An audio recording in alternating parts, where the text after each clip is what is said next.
8-year-old son had changed. My husband and I had tried everything to reach him, but our perfect little boy was numb. Something told me that I should take him to the park and try to find out what was bothering him. But an old homeless man had caught his attention. He was wearing a long brown coat and a sun-beaten fedora. Wiry white hair was exploding out from underneath it. He was on a bench and had a cardboard sign that said "Free Magic."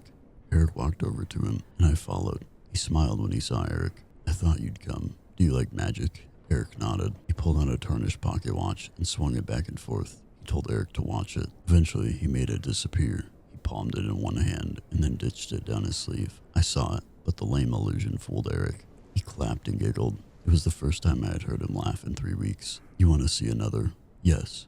He smiled and pulled out a deck of homemade cards with blank faces on them where the numbers should have been. He fanned them out and he pushed them all back together. He waved a finger over the deck and one of them rose up. "Now take this card and I want you to put it against the side of your head." Eric, as if in some kind of trance, did what he asked. "It's like there's a monster in your head." Eric nodded. A tear rolled down his cheek. "I used to have one too. Then I learned this trick.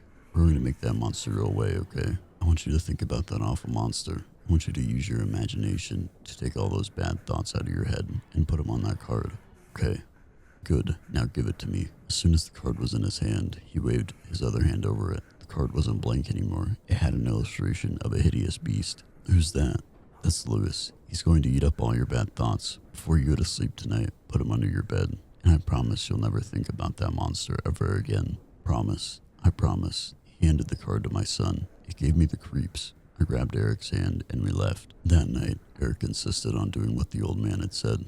I went to throw away the card after he fell asleep, but it was gone. 2 days later, Eric's teacher was murdered.